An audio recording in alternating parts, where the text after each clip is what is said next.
events, you need to have face masks, and attendees should have their temperature taken with the touchless thermometers. We also have the Health Check app, which I know I've been completing myself daily. Also, we need to point out that food must be pre-made, sealed, and unopened. So that would be like a box meal that would be served. They can be professionally catered. However, whenever you come onto campus, when the caterer comes onto campus, they must already be in the box. So there's no buffet lines. Event coordinators are responsible for ensuring these guidelines. So that means if you're a sponsor and you submit your event, the sponsor is responsible for adhering to these guidelines for their event. And again, larger events, more than up to 250, need special approval. The scope of the policy right now, as far as we are concerned with you planning your organizational meetings as well as other events, is if you have a expected total attendance of 50 or more, then you would need to submit your event in SEPS. And then if you have a meeting that is less than 50 and you do not require any of these other items listed here, issuance of permits, outside attendees, vendors, other vendors, outside vendors, minors on campus, any group physical or high risk activities or alcohol, then you would submit your event through SEPS as well. But if you do not include any of these, you would not have to submit it in both. So again, just to recap, a gathering of 50 or fewer people who are solely AU staff, students, or administrators with no outside involvement, just as we discussed, is considered a meeting, not an event. But if you will have 50 or more people expected to attend your gathering under the current COVID guidelines, it has been elevated to an event, and it would need to be submitted in SEPS, and you would not have to have any outside attendance. Organizational meetings, these are recurring meetings that include organizational members only, and they're not advertised to the general public. Informal general meetings of the organization, they can be held on campus or off campus. Off-campus gatherings, right now we are including these in SEPS. Social gatherings and tablings are not included. These are to be submitted into AU Involve, as well as your organizational meetings. So to start out, if you are having an event, you would go to auburn.edu/events, read through the information provided there. You have everything that you would need in order to determine any type of outside involvement that you would need for your event, permits, caterer, certificates of insurance and that type of thing. And after you've reviewed this website and you've determined that you're hosting an event, you would secure your venue before submitting it in SEPS, because SEPS is not a booking site. And at the auburn.edu/events location, we do have a list of venue locations, and they're the people that oversee those, so that you can contact them. And then next, you would need your Auburn user ID and password to log into SEPS to submit your event. And we just ask that you please submit it at least 30 days in advance of the proposed event date, which has been kind of hard right now, but that is what we would like to see. Next, this kind of plays into our campus event calendar that we are working on right now, where all of your events can be posted. And we're asking for everyone to start looking at their event description and kind of supplying some very just direct information, who, what, where, when, and how. And then I have some examples on the following slides. Here is one that appears on the events calendar. So this will give you an idea of what your event may or could look like once it is submitted to the calendar. And here we're just looking at the main information that is needed. Who is hosting the event, what it is, where, what time, and the date. And then if you have a cost involved, if you could please include that along with a web address to your specific organization, so that people could get more information about your event, or if they need to buy tickets online, that would be some more information that would be helpful. And then I have some other events here that I've just taken. You can see at the top, this long event. It's very detailed. We like that. We like all this information, but for the calendar and for SEPs, you will have already answered a lot of this information that is contained here. So you're just repeating. And then at the bottom, we revised it, as you can see, just giving you the who, what, where, and when, along with the email address to refer to for more information. And then here is whenever you are ready to plan your event and you go to the campus event planning system, this is what you will see when you start your event. After you put your user ID in and your password, you'll have a disclaimer. You will read through that, check yes that you agree, and then you will go to this page.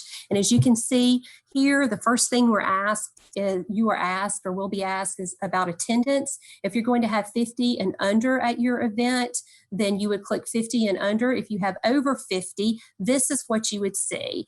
You have this disclaimer, and you are going to need to provide a university event approval form with appropriate signatures of your unit or your department's reporting up, which may be your advisor, maybe a department head, according if you're academic. But ultimately for you, Dr. Woodard would need to sign off, as well as General Burgess for this type of event. And this is what the approval form looks like, just to give you an idea of the information that is asked before it can be approved. Also here, if you are in SEPs and you go to the Need Help tab, this is where it will take you, and you can also access the University Events Approval Form here as well and download it, as well as take a look at the COVID questions that are being asked if you would like to look at those and prepare your documentation before actually entering into the SEPs form.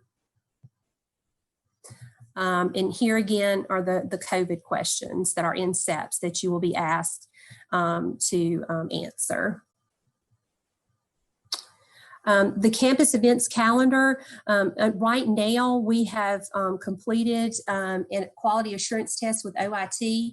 That was done at the end of July. Right now we have a beta test with a cross-section of campus users that includes event planners, campus communicators, and just different faculty, students, and staff across campus. And we are anticipating this test group submitting events, and based on their feedback on how user-friendly it is, we will be making adjustments to both the calendar and to SEPs. Once this test is complete, which we are coming up on week 2 this week, and all the adjustments have been made, we will be launching the calendar campus-wide in September. We're not sure when, but sometime in September, early to mid. And at that time, we will schedule some campus-wide training. I did have a hyperlink here for a highlight video of the campus events calendar. And if anybody would like to see that, I can upload it to the Need Help tab in the campus event planning system so that you can review that. And it'll just give you an overview of what the calendar looks like and how it operates and what you can expect from that, and see some events that have been posted.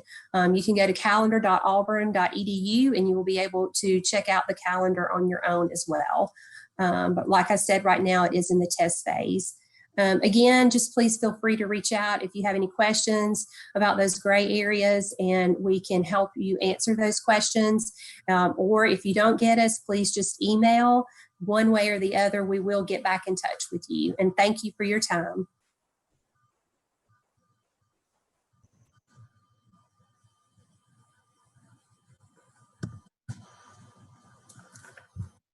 All right, thank you, Thina. My name is Patrick White. I am the University Risk Manager. I'm filling in this evening for one of our team specialists, Brooke Patton.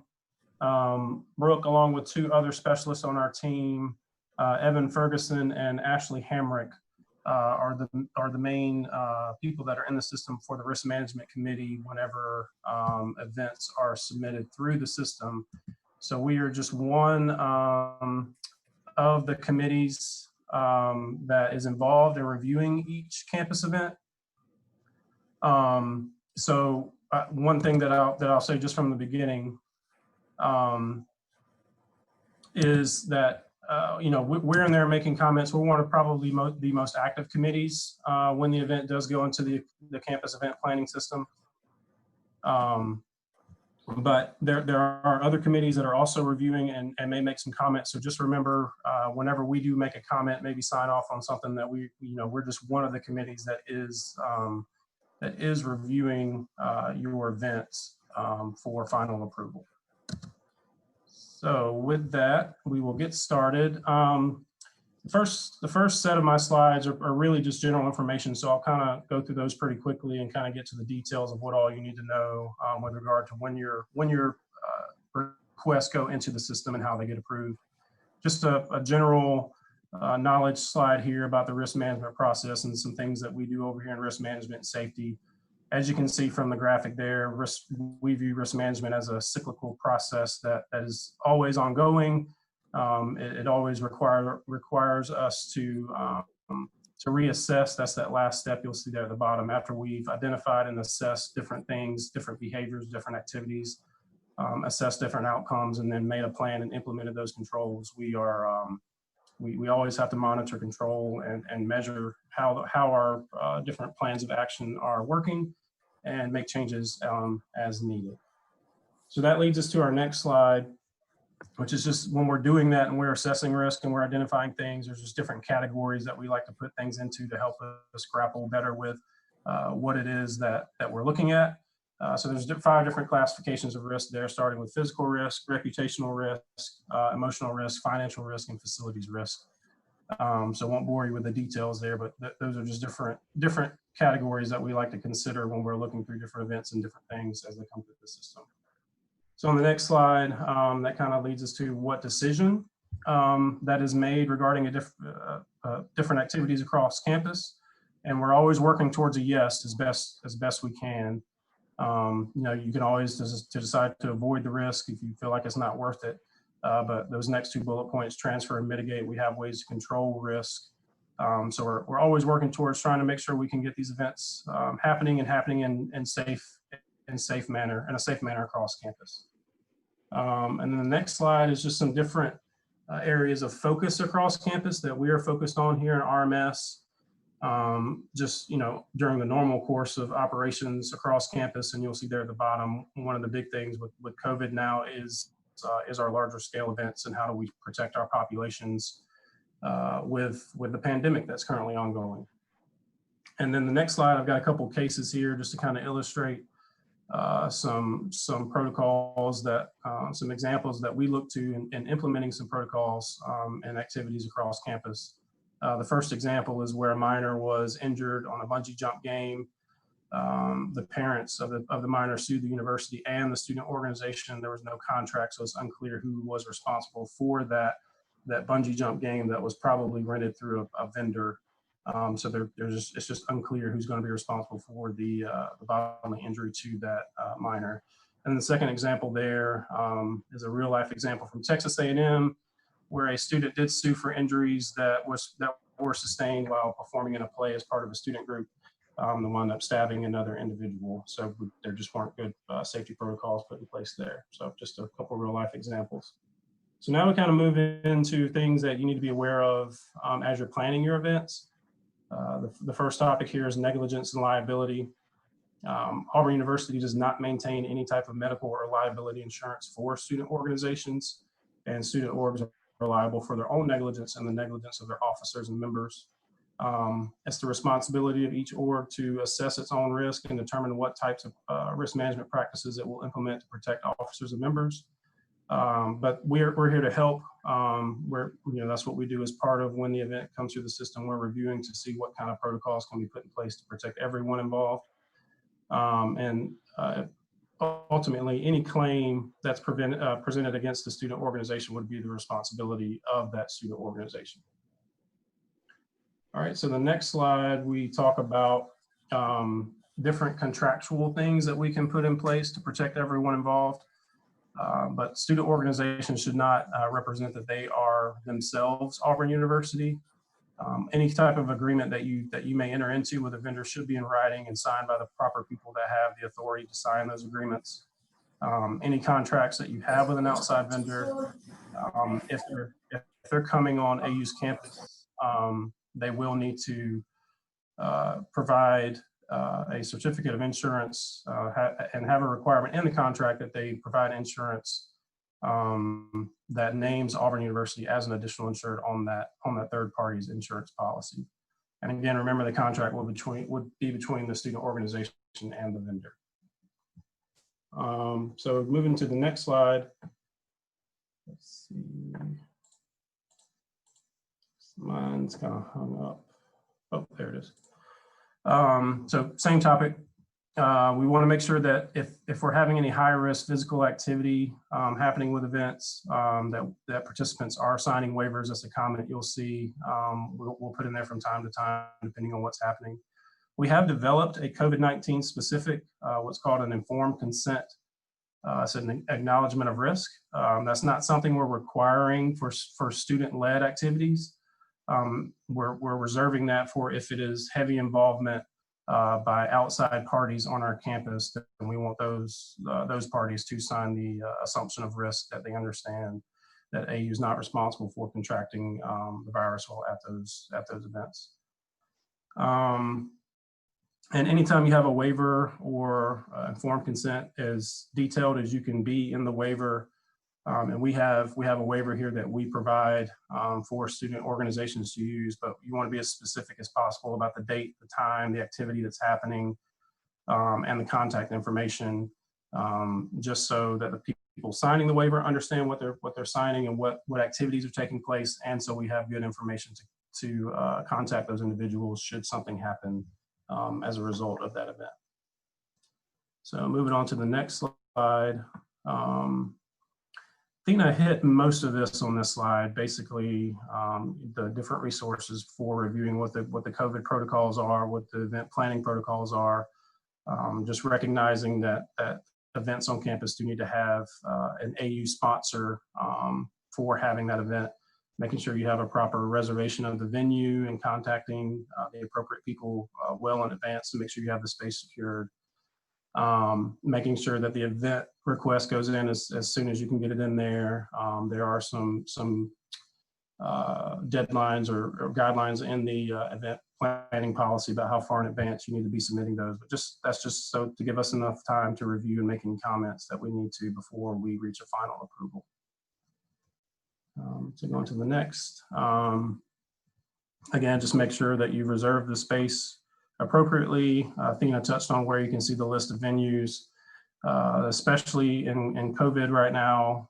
We want to make sure that we're aware of room capacities because that will be limited based on the space. And then also be prepared. Sometimes we have to ask, especially if it's a third outside party using our facility, we have to have them sign a facility use agreement to use that space. That's not something we require of our student organizations though. So next slide, there's a little blurb in there about hiring security. Campus safety and security is on the event planning committee, so they're reviewing events and they'll make recommendations when security is needed. And then the next bullet point there about certificates of insurance, this again touches on vendor agreements. This just protects you, protects the organization, it protects Auburn University, just everything's outlined in writing in that vendor agreement. That's something that we can provide here in our office. Again, collecting that certificate of insurance, COI, from that third party, naming Auburn as an additional insured if it is something that's happening on our campus. This is something we ask for from bands, DJs, if they're professional in nature. Caterers have a little bit of a different process to go through. There's a more robust catering license agreement that they have to sign and different things they have to agree to. And I believe there's still a list of approved caterers out there that have already gone through that process. But if there are any other caterers that you have in mind, we can put them through the same process, have them sign the agreement, have them provide the insurance, and they can become approved as well. So moving on, some other common comments that you might see in there from the Risk Management Committee. Number one, the first bullet point and the last bullet point on this go together. It's talking about health department permits that are required if you're selling food on campus. And really what that is we have a person over at the health department that you contact, you let them know, hey, I'm having a cook-off on campus. Having something where I'm selling food or selling tickets to get food, that typically requires a health department permit, but what they'll wind up doing is just writing you a letter saying that they're waiving that requirement, but we do need to have that letter if you're selling food that's cooked here on campus. The next bullet point is the ICOOK protocols. That stands for Institutional Animal Care and Use Committee. That's for and that's because we have animal research that happens here on campus. So anytime you have that at an institution, you have an ICOOK committee that has to approve any activity that involves animals on campus. The most common thing we see is if a group wants to bring on a group, another outside group like the Humane Society, they have to go through different protocols for vaccines and care of those animals, and that does have to be approved by the ICOOK. And those approvals are specific to the date and time. It's not, sometimes people get confused that they think once they get an ICOOK approval that clears them for the whole semester, and that's not the case. An ICOOK approval is for a specific time and place for a specific activity. The next thing is drone activity here on campus. We do have a drone policy in conjunction with our airport because we are so close to the airport. We have our UAS manager out at the airport that reviews any type of drone activity that happens on campus. That is a question that's asked on the event form if you'll have any drone activity. So that'll be reviewed by our committee. Tent and amplified sound permits, all of that will go through facilities if the need arises for those. So next, the big one that we touch that comes through campus event planning is the Minors on Campus policy. We're in the midst of making some pretty big changes to that program. We've already implemented a new system for tracking that information. There are still minors questions on the event form for if you're bringing on individuals under the age of 19, a youth program for an event that's geared towards minors on campus. Yes, it is 19 in the age of Alabama. It's I believe it's the only state in the country where it is where it's 19 is the age of the majority. But when you go through the event planning system, if you answer the question, well, you have minors in attendance, it'll redirect you to our new system, our Origami system for entering that information. We just hired a new youth protection program manager who started a couple months ago. Who oversees that entire process from beginning to end. So hopefully that will help streamline a lot of those questions that come through for events that do involve individuals under the age of 19. And then for runs and races are some additional things to consider. You will have to submit your route. You will have to have participants sign waivers. Depending on who the organization is, it could be something where we request a certificate of insurance, even if it's just an event policy, insurance policy just for the day of the race. I don't know that much of that will be happening this fall, but we could get to a time where that is allowed. And again, some of these may have changed where as far as where only 2 are allowed per weekend. Some weekends are blacked out because of things already happening on campus with athletics and graduation and things like that. And again, another comment about what kind of permits might be required if you're going to have a run or a race. And then we just threw in a bullet point for virtual events there. That is going to be happening a lot this fall. We are here ready to help anyone that has any questions on virtual events, if they have any concerns about holding those events. But that's not, unless it is a youth protection, minors on campus type event, where we have our separate virtual camp, minors camp guidelines out there. Just a normal virtual event is not something that would go through the system and be reviewed by our committee. Again, kind of what I mentioned earlier, just to wrap up and get to a close here. The planning system is, risk management is one committee of multiple different committees. We probably do comment the most in there for all the committees, but we provide an approval for our committee. But they're just, if you see an approval from RMS, that doesn't mean that the whole event has been approved and cleared. There may be some other things that have to happen for that to go through. Again, just to reiterate some of the things that Thina touched on, just be as detailed and as accurate as you can be. Submit requests as far in advance as you can, and respond as fast as you can to any requests that any committee members make in the system, and that'll just help move your event approval process along. And Thina already kind of touched on tabling events are not required, and just general organization meetings are typically not required to go through the campus event planning system.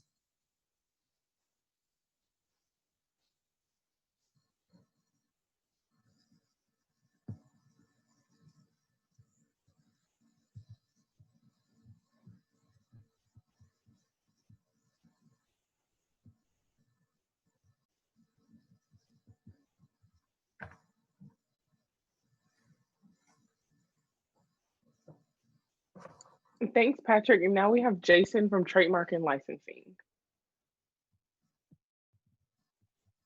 All right, thanks guys. War Eagle, I am Jason Harbison with the Office of Trademark Management and Licensing here at Auburn University. It's always good to be with you guys at this meeting. A little different today, but still great to be here. So most of my presentation tonight will talk about how you guys can use the Auburn brand in conjunction with your individual student organizations. But first, just to give you a little bit of context, I always like to give an overview of everything our office does so you can get a better picture of what we do and how your use of the brand fits into the bigger picture. Here on this first slide, we'll see just a little bit of an overview. We work with, as of today, and it changes all the time, 457 licensees across 448 different product categories. Some of our top licensees are names you know, like Under Armour, very familiar with them. Names like Coliseum and Columbia. If you have an Auburn ring, that comes from a company called Balfour, which is our largest non-apparel licensee. And each licensee pays Auburn a royalty on each item that bears an Auburn logo or some type of AU branding. The amount of royalty varies between 14 to 20%, depending on the item and where they're selling it. And over the past few years, Auburn has generated between $3.8 and $4.5 million each year in royalties. These royalties, they benefit student scholarships. Those are both athletic and academic scholarships, so definitely those make a big difference in the lives of our students and families. As you can see there, some of the subcategories are some you'd expect, like t-shirts and polo shirts. Some smaller ones like condiments and seasonings. We have all kind of licensed things you wouldn't imagine. And then of course, this year's new hot item is the face coverings that we'll talk a little bit more about. Some of our key retailers are the AU Bookstore, the AU Team Shop, J&M Bookstore, Andrews Bookstore, Alumni Hall, Dick's Sporting Goods, Academy, Walmart, Fanatics. And overall last year, product was sold in almost 4,000 different retailers that has Auburn branding on it. On the next slide, I'll talk a little bit about our brand protection, which is another part of what we do beyond generating revenue for scholarships. And we really do that in several different ways. One thing that we do, which helps us to do some of the other things that I'll mention next, is to maintain a strong portfolio of federal registrations. We have over 30 different registrations, including the AU logo, the AU seal, and even words, Auburn, Auburn University, Auburn Tigers, War Eagle, WDE, and even War Dam all by itself is a federal trademark that Auburn owns. You're welcome to visit our website to find more of a complete list of those registrations. Just look under the brand elements section. Our website, speaking of that, is licensing.auburn.edu, where you can use the Aubie short code aub.ie/TM, and I'll reference that a good bit again later. Using that list of registrations, we work with a company called Counterfind, and they actually go out and patrol online marketplaces like the Amazon Marketplace, Etsy, Facebook, and they look for and remove products that infringe on Auburn's brand. If you were to be out there and find something, you can go to our website and submit that under Report Unlicensed, and we'll let them know about it or handle it. Another thing we do is work with our internal and external legal counsel to send cease and desist letters to more of those traditional offline retailers. Sometimes we like to give them a call first, kind of give them a little educational session, since we are in higher ed and that's what we do, before we just send them a nasty legal letter. But sometimes we have to send a nasty legal letter. We also work with our local law enforcement on game day and event enforcement. This photo you see here is what happens when you sell counterfeit Final Four t-shirts at a tent set up in town. We load them up and haul them away. And then finally, Auburn has its marks registered with Customs and Homeland Security. As imports are spot checked, some counterfeit product is actually stopped at the ports before it comes into the country. If you or a friend have ever ordered a jersey from a sketchy website online and never received it, well, that's probably because customs took it at a port somewhere. So good luck getting that one through. On our next slide, we'll talk about something more fun than legal stuff, and that is the promotion that we get to work on. We do help promote the legitimate companies so that Auburn students like yourselves, alumni and fans can find the products that these companies make and sell. We support retailers and those companies that sell direct to consumer. There's a number of different ways we do that, including in-store signage, online ad campaigns, our own social media accounts, and more. We use AU Love It, Show It on social media to promote all kinds of officially licensed Auburn product, and Sanford Donahue social media to promote the lifestyle brand Sanford and Donahue that we launched 3 years ago. The consumer website where all this lives is auburnloveitshowit.com. We know people love Auburn, so we want to help them show it through their apparel and other items. On the promotional note, mark your calendars for September 4th, which is College Colors Day. Usually it is the Friday before the first football game, but it's always the Friday before Labor Day, and it's going to stay there this year. It's a registered national day, so it can't move. And we'll have a lot of things that you can participate in and showing your Auburn colors on social media, including offering the College Colors Day Zoom background that you see behind me. You can get that and use it on your own. On our next slide, we'll look at some of the things we do internally on campus. We serve the campus community, including departments, faculty, alumni clubs, and of course, you guys, the student organizations. Do that in a variety of ways that we'll talk more about, but the biggest way is connecting those groups and your groups with the correct group of licensees for their apparel and promotional items. Anytime you've got a question, we'll put this up again, but licensing@auburn.edu is the best way to ask that. On the next slide, we'll look at our updated policy.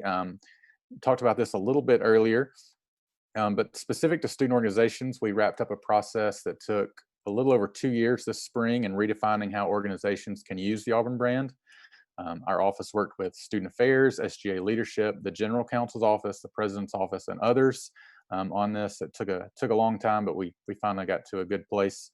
And as you already know, there are now 5 categories of organizations, and each group has slightly different guidelines.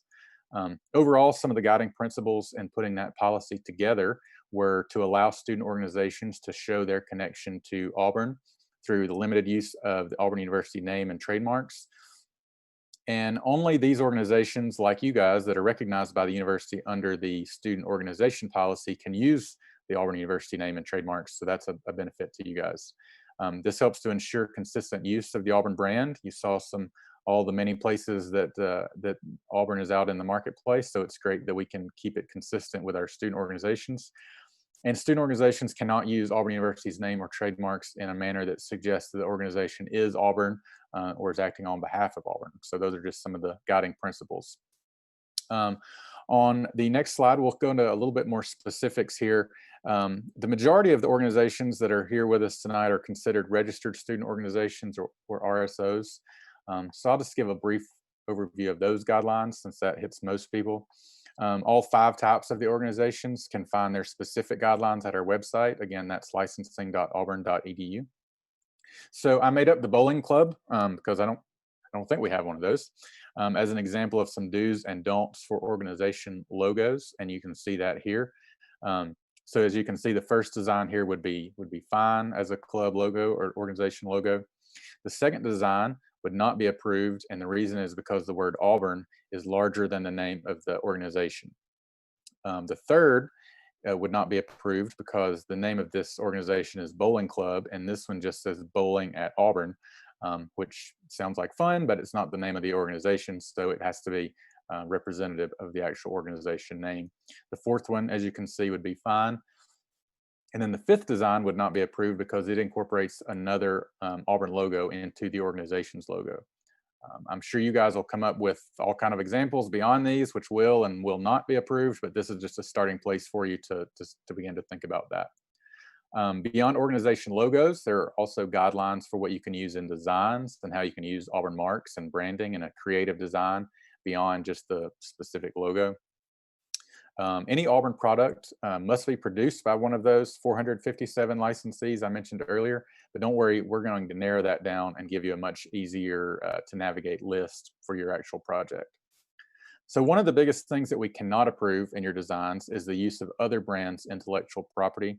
So if you're going to do something that involves the use of somebody else's trademark, you'll need to provide written permission that they have approved. For example, if an organization wanted to do a design on a t-shirt that looked like the Patagonia mountain design, we would need approval from Patagonia to do that because that's their design. Even if it's not exactly that, but it's close, that's their concept.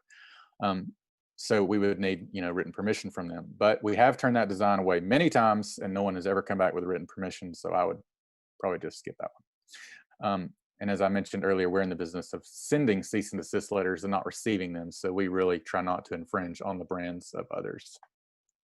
Next, we'll take a look at the website to help you know how to find this. Once you scroll down from the big graphic at the top and click on campus use, you'll go to the next page, which is the student organization or the campus use. There you want to click on student organizations. And from there, you'll go on to the main student organization brand usage page, which gives you some basics about the policy and then lists all 5 types. So you can click on one of those, whichever one you fall in, and get the specifics. On the next page, you'll see our brand use request form. It's not actually on another page. It's actually at the bottom of the page we just saw, and then all 5 of the specific pages. So any use of the Auburn brand on apparel or any other type of product needs to start here by filling out this form. And our office will review this to get an idea of what the project is, what you're doing. And then we'll either approve the project or we'll contact you with questions. For those of you who have been doing this a while, in the past, a lot of times you would go to a company, work on a design, send it to us, and then we have the contact with the company, but we don't know who you are. So if we have questions or issues, we don't know how to get in contact with the individual on campus. So that's really going to help us. And then once it's approved, you'll receive an email with some further instructions about how to contact the licensees that you can work with. Again, do not go to a company to place an order without this step. They know to ask you for the trademark reference number that we'll see on the next slide. Here is an email. Well, maybe I didn't put that one in. You'll get an email of an approval when you hear from us, and it'll have a trademark reference number in there. It will also have some information about how to get to the companies that you can work with. It'll have information about where to find them, that list, and how to get in contact with them. It'll give you all the information. Now, the email you get will say student organizations. It'll also say campus departments. So if someone in a department that you're involved with orders something, they'll get the same email. So make sure you're looking at the section under student organizations. The guidelines are similar, but a little bit different. And then I know that, again, was a lot of information in a very short period of time. But I'm happy to answer any questions that you might have. Just be sure to send that over in an email, licensing@auburn.edu. Again, visit the website and see what you can find there as far as information. But then once you have follow-up questions, be sure to let us know. We'd love for you to, again, follow us at AU Love It, Show It, so you can find that the product you're looking for that's not specific to your student organization. And then one quick note, our office is physically located in O.D. Smith Hall. But we are, as you probably know, a lot of places on campus are not there all the time right now. So email and web is definitely the best way to find us. A couple of things I will hit on quickly, since we've talked about the masks and the face coverings a little bit. If you were to want, going back to my bowling club example, if you were to need masks for your club and you wanted specific branding for your club on there, we can work with you on doing that. It is a little bit different process than what I just walked through, though. So that is licensing.auburn.edu/masks. That's masks with an S. And you can find that from other places on the site. So all the information about masks and other face coverings is there. So if that's something you want more information about, visit us and we will help you out. I appreciate you guys and wish you a War Eagle and a happy semester. Thank you so much, Jason. If y'all have any questions, please email involve@auburn.edu. And now we have Shelby Flores and Eric Smith from Health Promotion and Wellness. All right, y'all. I appreciate the opportunity to chat with y'all about a few different things tonight. If we could go forward to the next slide, I think Shelby and I kind of have this divided up. Let's see who's going first here when you guys pop up the next slide. All right, so Shelby, go for it, Shelby. It's all you. Cool. Awesome. Hi, everyone. My name is Shelby Flores, and I serve as the coordinator of alcohol and drug prevention. A little bit of a long title, but we're super excited to be here with you all to share with you about a new policy. And this policy is called the Medical Assistance Policy, and it lives within the Student Code of Conduct. Essentially, in a nutshell, what this policy states is that we students and student organizations are expected to seek medical assistance in the case that there were to be any potentially serious or life-threatening situation involving misuse of alcohol or other substances. Now you're probably wondering, and obviously have already heard about lots of just different event restrictions around, what events look like during the time of COVID. But regardless of where you as an individual or you as a student organization leader might find yourself, the purpose of this policy is really just to remove any barriers that you might feel as a student in making that call for help when it might be needed. So we're here to share about this because essentially for student organizations, there are some additional trainings that we want to set you all up with in order for you to be able to take advantage of this policy. One of the benefits that comes with the policy is your stepping up and making that call for medical assistance can potentially be a mitigating factor in sanctioning in the case that your organization were to ever need to go through an organizational conduct process.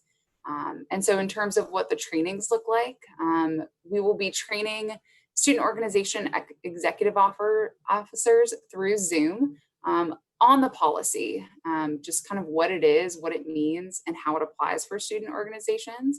And furthermore, again, at the end of the day, we want to empower you all as students, as student organization leaders, to know how to prevent, these potentially serious or life-threatening situations from happening.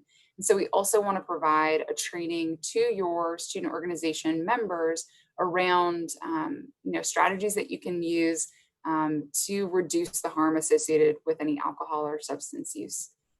This policy might come into play.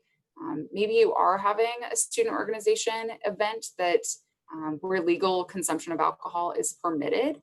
This may be a relevant policy for you, but even if you were having a student organization event and you had a concern, a member or a guest showed up and was experiencing some negative consequences related to alcohol or other substance use, that would be a situation in which this might be relevant. We've got a few dates that are already set for the fall. So Alexis, you can hit that next slide for me. We're planning on incorporating the officer training, so that training specifically on the medical assistance policy. We're planning on incorporating that into the social event policy training.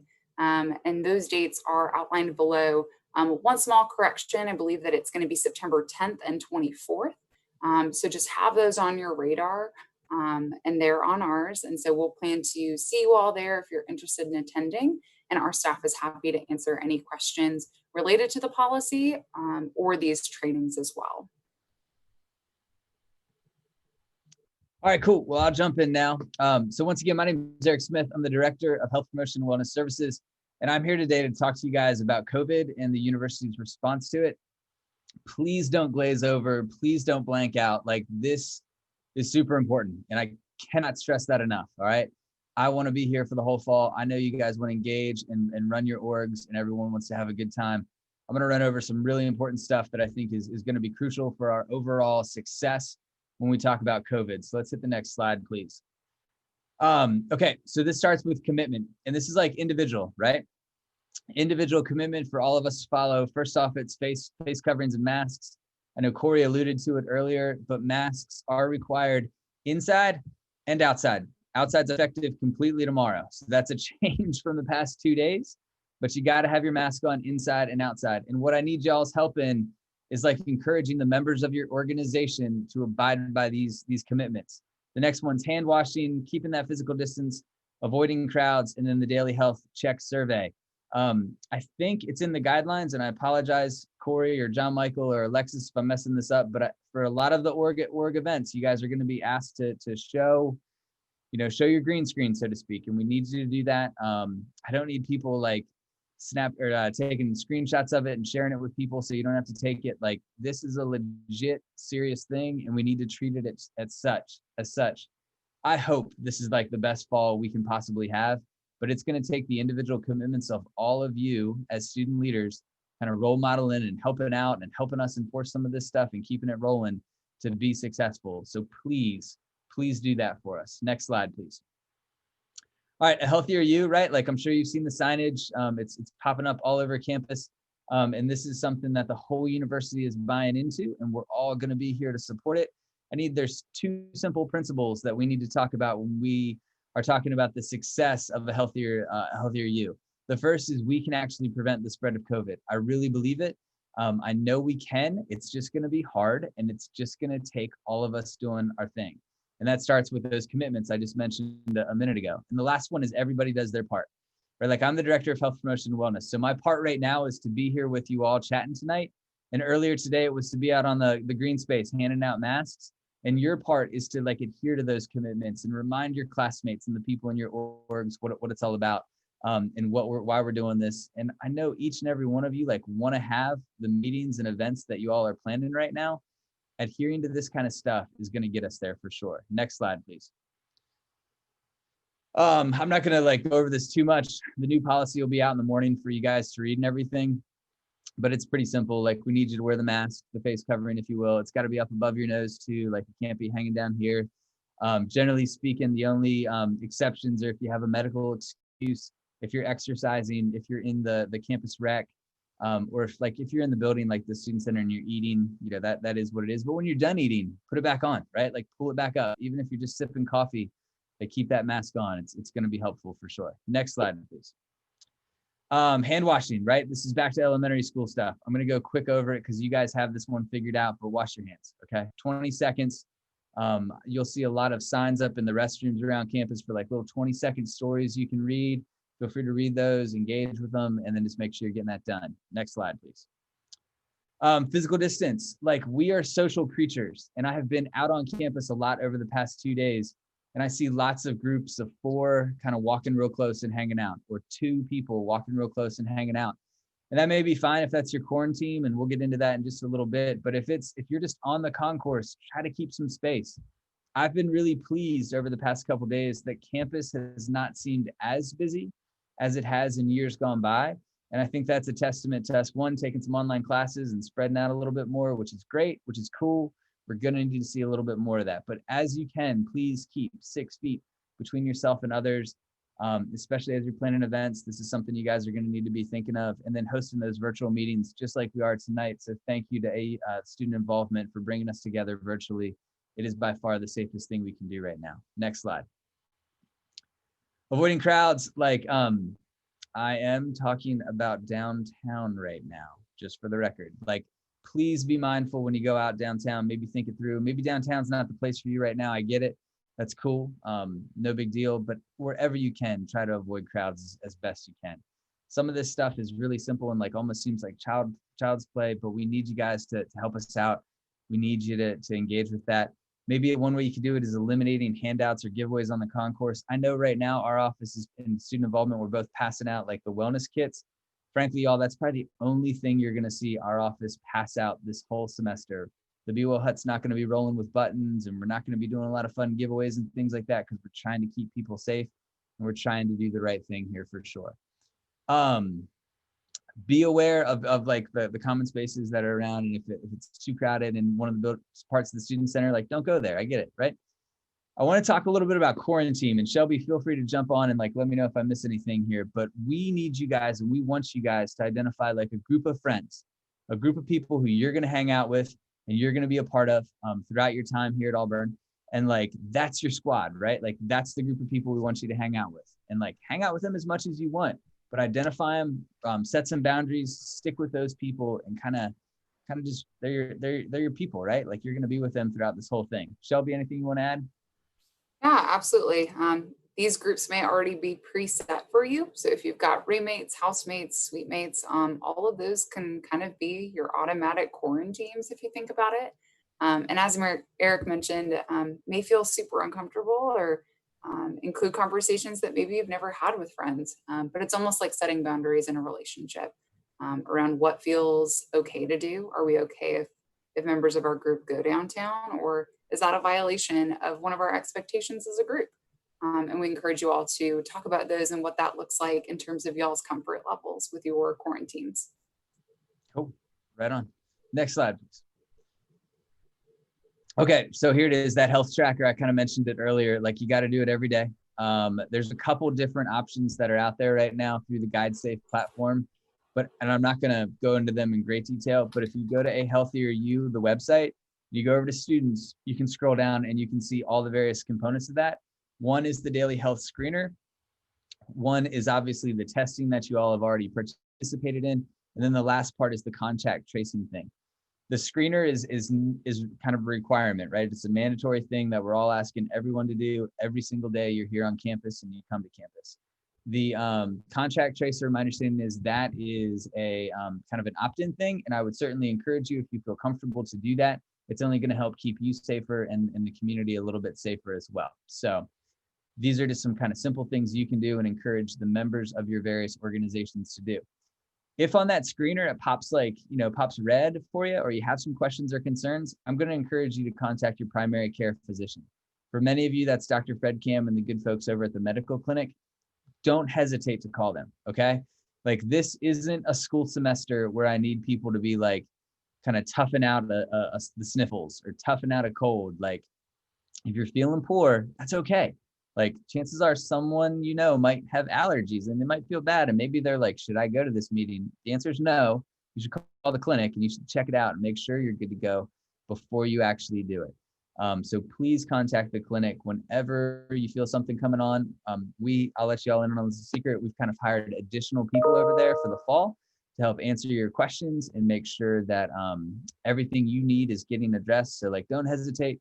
Please call them, and at the same time, communicate with other folks you're in contact with, and in particular your professors. Like, I teach some courses here every semester, and I told my class last night and this morning, like, hey guys, if you're not feeling good, I get it. Just call me, send me an email. Let me know if you're not going to be in class. This semester for me is about people kind of being willing to communicate with each other, lead with negotiation, and be as flexible as we can. And we're all going to kind of get through this together. Next slide, please. Okay, so you got to define your boundaries. Like, Shelby and I talk a lot about this in our office. Like, everyone is negotiating a certain level of risk that they feel comfortable with. Y'all as leaders of an organization have a pretty big responsibility on your plates this year, because not only are you doing that for yourself, but you're kind of giving your tacit permission to do that for your organization as well. We have faculty and staff on this campus, and students, frankly, who are a lot less risk tolerant than others, and that's perfectly fine. That's okay. Here again, it comes back to communication, and we need people to be talking their way through this kind of stuff and just making sure that everyone's comfortable with the same level of risk in a given opportunity. As you're planning events, just keep that in mind. Some events may not be what you need them to be or what you want them to be, just because you're navigating that risk, and that's perfectly okay. I think Patrick did a great job earlier in the evening talking about kind of the risk management components of it all. But just realize too that with COVID, we're dealing with everyone's health, and health is really personal, and it's really what's the word? It's really meaningful, right?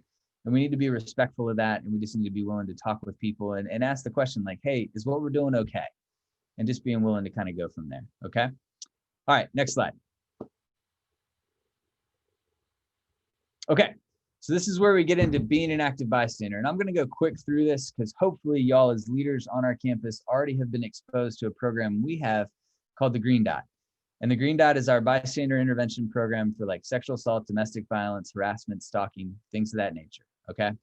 For this, it's the same principles. We're just applying it to COVID. So what this means is if you notice someone doing something, you're going to step in and you're going to do something about it. Like that's clutch, that's key.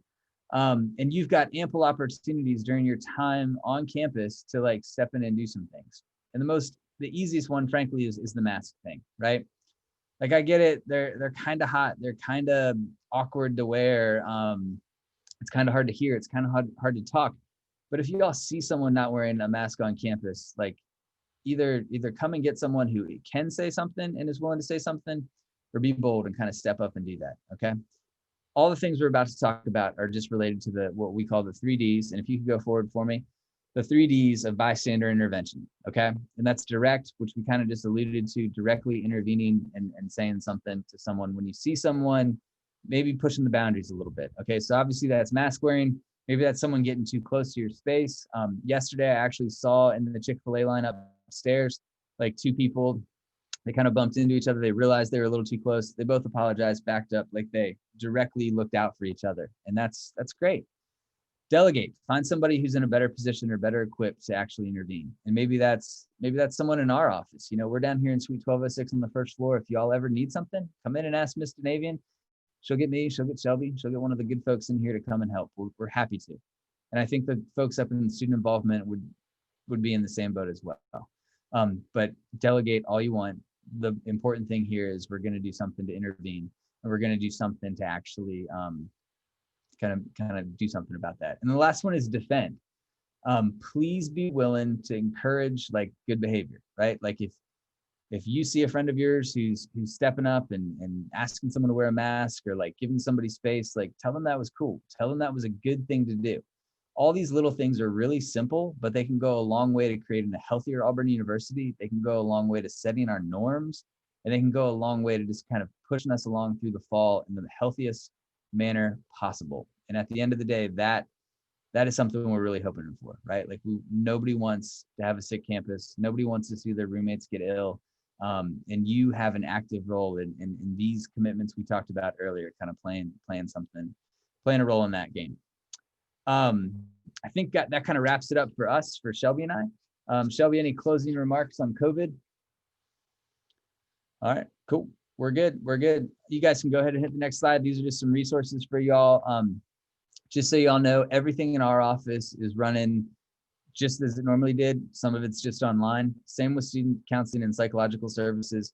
All the groups are still open. All the appointments are still happening. They're just taking place virtually through Zoom, as is many things. But we're still here for you. We want to serve you as best we can. Don't hesitate to reach out and get in contact us. We'd love to help you all as best we can. So, and the one resource that isn't on there that should be, and I apologize, is the A Healthier You website. Feel free to check that out. It's got a lot of great information and resources for y'all. So don't hesitate to jump in there when you need to. Thank y'all. Have a great night. War Eagle. Thank you so much, Shelby and Eric. Now we have Nathan Holden from the organizations board. All right. Hi, everyone. My name is Nathan Holden. I'm serving as chair of O Board this semester and this year. So wanted to hit the next slide and go over just a little bit of what O Board does. Our two main functions are approving status requests, such as provisional or permanent, as well as approving funding requests from organizations. So that second one, the funding, that we're going to spend most of our time on tonight. So if you could hit the next slide, we can talk a little bit about the funding request process. It's pretty simple. You simply go to AU Involve or our website on Student Involvement's site, and where you will find this supplemental form, which has three main sections it's broken out into, which we can go over in just a minute. You will just request funds through that and appear before us. The deadline for request is the Thursday before our hearings, which are every other Tuesday starting next week. So we are starting very soon. If you could hit the next slide, we'll talk about our first main category, which is programming. So any permanent organization can request funds, broken into three categories. The first of is permanent, which is the biggest pool. Programming is for any major events, such as speakers or bands. Of course, this year is going to look a little bit differently, but we still want to help different organizations do as much as they possibly can. Of course, this year, any event is going to have to comply with COVID guidelines. If you can hit the next slide, this is our operating costs, which holds monies for different day-to-day operations, such as bank fees or office supplies. So very simple. It's our smallest fund, but this one I can see being used frequently this year. Lastly, our next slide goes over our travel and registration requests, which will also be limited this semester as we will not be funding any travel, but we will be funding any virtual conference registration fees. Our last slide is our schedule. Our next slide, which again is every 2 weeks starting next week on Tuesdays on the our AU Involve page, as well as our page on the involvement site is our funding guidelines, which will go into that a little bit more detail. And please feel free to reach out to me regarding any more details and specifics on that. But that's all for me. Thank you. Thank you, Nathan. And now we have Mary Alex from the GLOM.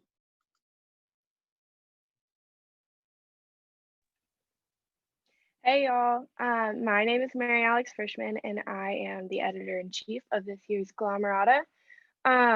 So before I get into the options for y'all being included in this, I really want y'all to think about how important it is for y'all to be included and represented this year in the yearbook, mainly because everything will look different. So this is really y'all's time to show how y'all are really pivoting and thriving during this time to not only the students on campus right now, but all of our future generations. So if you could turn the slide, that'd be great. One more. Okay, so the first option is a group photo. It's just a singular photo with a write up and it is $150. Next slide, please. And then the second option is you get one full page, which is $350, which I believe is up to 3 pictures, including a group photo and a write up. And then this is a full spread or 2 pages, which is $550 with the full write up and up to 4 pictures, I believe. Could you flip the slide? And then this is 4 pages or 2 full spreads, which is $750. And this has a full write-up and a lot of room for pictures. And one more, thank you. So here are all of the prices and your options. So this year, we're actually offering a completely virtual option for y'all to submit your contract. This will involve uploading the packet that we will send out onto Box, and all the instructions for that will be in the contract. Also, we are incorporating QR codes throughout the book this year, which I'm really excited about. So for y'all, that could look like pitching to new members or kind of like a song or a theme song to go with your page, or a highlight reel from the last year, or just a video from y'all's exec or different members in your organization, just promoting your organization. And just one final comment is that we really want to be as inclusive and have the highest amount of representation possible with this year's yearbook. So I really urge y'all to consider these options and hopefully take part in the book. If y'all want more information, go to our AU Involve page on, or AU Involve, obviously, and you'll find all the contracts and information necessary. Thank y'all. Thanks, Mary Alex. Now we have Sam Becker, who's an involvement ambassador, also is wearing his mask. I am. I'm in the wonderful new involvement suite. You guys should come visit if you haven't seen it. So yes, I'm an involvement ambassador. We are here to help you guys with anything involvement related. We are just a big resource for y'all. Go ahead and go to the next slide, because I'm going to hit on all this stuff. So our purpose is to connect students to avenues of shared experiences and involvement and provide resources to existing and potential student organizations. We aim to enhance student learning and engagement through hands-on training, workshops, and consultations to interested students and organizations. Yeah, so if we offer all this stuff to students. If students want to get involved but don't know how, we offer free consultations Monday through Friday from 10 a.m. to 2 p.m. where we can help find the perfect organization for them. We also have AU Involve web series that address involvement-related hot topics and provide quick tutorials that demonstrate how to use AU Involve. We have a live chat that we call Ask Ambassador that can be accessed by students to ask us any involvement-related questions. I'm talking a mile a minute right now. I'm sorry, guys. If you ever need help finding your place, just come up in the Student Center. We can help you out. Next slide. So some of our signature events are O Week and O Day, and we're still going to try and have these, but they're going to be virtual and they're going to be just as good. So you're still going to have the opportunity to promote your organization and chat with students and answer any questions that they have. And they'll be able to browse and request to join and communicate with y'all. It's going to be August 31st through September 4th from 10 to 2. And each week, each day for organization week, we're going to have you guys in different organizations categories. And we encourage you to register for the day that best describes your organization. There's a really good tutorial video on how to register for your organization that's going to be found at that Obby link. Very important. So then we're going to continue this, but on the smaller scale, and it's going to be for organization days. And these are going to be every Wednesday from 10 a.m. to 2 p.m. starting September 9th. And each organization day is going to be assigned to those categories that you put your organization in for O Week. So if you put your organization in fine arts, you're going to be on the fine arts day for O Day.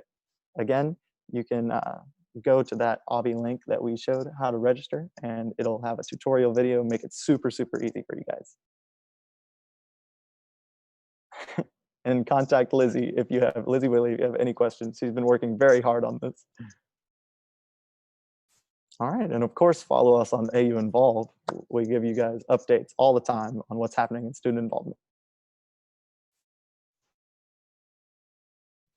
Thank you, Sam. And now we have John Michael, who's going to present student organization COVID-19 information. Hey there, everybody. Thank you so much for being with us today. I know that this is a ton of information. I know that this is typically a ton of information, and it's hard to soak it all in whenever you're in person, and now we add the virtual environment. It makes it a whole lot more difficult. So thank you for hanging in there. We are, good news, ahead of schedule. So we will definitely be able to wrap up sooner than 7:30. So just I hope to give you that good bit of information. So I do want to have a quick little engagement moment for you. The chat's now been enabled. So I want to do a chat waterfall and kind of wake everybody up for a second and see when I ask a question. And what a chat waterfall is, just everybody start answering the question as you're able to answer it. As organization leaders, as we are in the second day of school this year, what being back on campus makes you so happy about your organization? What's your favorite part about your organization and leading it as a leader? So once you have those answers, just start throwing them in the chat and you can click send. Promise I'm not going to call too many people out once you say that. So you should be able to start doing so now. Community, yep, that's wonderful. Free food, who doesn't love free food? I love that. This is one of the things. People, leading new people, connecting, food, mentor, man, y'all are typing them in great. Man, so many themes here. I can't even begin to try to read every single one of these. But it really is all about that people component and being a leader and making that difference on campus. I love the people speaking truth and talking about I get to get that free food. That makes me really happy, and I remember those days. Still, those days are here. Community. Well, we hope that your organizations allow you to fulfill those things on a daily basis, and we hope that you see that this meeting helps you do so in an effective way. Second question, I want to waterfall here real quick. As you know, there's no joke that we're talking a lot about COVID-19, and this meeting, most of the things that we've talked about somehow connect back to COVID-19. So as an org leader, what questions or what concerns do you still have related to COVID-19 and how that will affect your organization? Community, I think that's probably a concern. I don't know if that's a thing. Hard to arrange meetings, lack of interest, our main event. Participation, yes. Yeah, it's tough. I think we're all there with you where it's how do we keep this normalcy? How do we have meetings? How do we get people to participate? How do we do our mission? We've had a lot of groups talk to us about, hey, look, like we are not going to pick on a group specifically, but I've thought about the swing dancing group. They're a group that they literally they dance with each other. There's no way to physical distance. You're touching one another dancing. How do you still fulfill that mission? So we hear you loud and clear. And I hope you saw from Sam's conversation that we're trying to think of ways to be able to still help provide resources and provide opportunities for you to recruit members. We know that recruitment is going to be a huge thing. we've all been on, I hope most of us have probably been on campus. The concourse is almost eerie. It's weird on the first week of class not to be putting those AirPods in and ducking and trying to get away from everybody trying to pass out all the free food and all the free things. But that's why we really want to have those virtual opportunities so people can still engage with you and meet you. So I appreciate you engaging in those conversations. And if people who are asking specific questions, please know that I'm not going to be able to read the specific questions right now, but we will try to get to those in just a second or respond back to you if we don't answer those. So we will definitely touch on some of those things. So what I get to talk to you all about now, it's going to be some more COVID-19 stuff. It's going to be some stuff specific to student organizations. You all should have received an email from our office at 4 o'clock this afternoon. We were hoping to get it to you a little bit before, but as you can imagine, things change by the hour related to COVID-19 and the university. So we wanted to get that to you before this meeting, but we didn't get to you as early as we wanted to. But we did send a new document and guidelines for COVID-19. Alexis, if you'll go to the next slide for me. This document or that email, yeah, perfect. That email will point you to an AUB link, aub.ie/org guidelines. This QR code will as well. This website for student organizations is going to be the single most important website for student organization purposes that you can rely on throughout the year. We very purposely did not put the attachment in the email because the attachment will live online as it can be edited real time as things change. So want to make certain it calls to your attention. I'm not going to go through that document. You all are adults and leaders and can read that document, but I do want to be clear that the expectation as the organization leader, not only is the expectation for all of the content that we're talking about today in general, but specifically the content in that document. The expectation as the organization leader is that you have read every single word and you have educated your students on that, and your members. We cannot talk to every single organization member. We rely on you, board presidents, to help be that voice for us and to help make certain those events follow those guidelines. So please, please, please, please take a look at that if you haven't already. Read it, ask questions. If you have questions, email us. In the email, we talk about our virtual office hours that are every Thursday from 10 to 2. Alexis and her team are just chilling on Zoom for 4 hours waiting on y'all to pop in and ask questions. So please feel free to do so. All right, Alexis, if you'll go to the next slide. So as most of these questions and most of the things that I see in the chat are talking about, it's all about events. And Thina from Campus and Community Events talked about events. Patrick from Risk Management talked about events. Eric talked about events. I'm going to talk about events. But that is the biggest question that we're getting is what can we do about our events? And so the first question that we want to encourage you all to think about when you're talking about your organizational events is, should this event happen virtually or does it need to happen in person? We want to encourage all meetings to any organizational event and activity that can happen virtually to happen virtually. So be thinking, what is mission critical? Is it absolutely necessary for us to meet in person? Some of those answers may be yes, but some of those answers may be, it'd be nice to meet in person, but no, it's not absolutely necessary for us to meet in person. Want to encourage you when you are thinking about, if you do decide to do an in-person event, you may have members who don't feel comfortable and don't want to come to an in-person event. And I think as a leader, we need to be inclusive and mindful of that and think about how we can offer some hybrid solution or alternative method for folks who just don't want to be able to come to the event in person, but still want to engage within your organization. And speaking of engagement, thinking about how you can engage your members virtually. There are a number of virtual icebreakers, breakout rooms, if you haven't used those yet, are a tremendous way to be able to break up a small group or a large group into smaller groups. Using the polls, the whiteboard. I've seen people play categories where you draw out different categories on the whiteboard feature.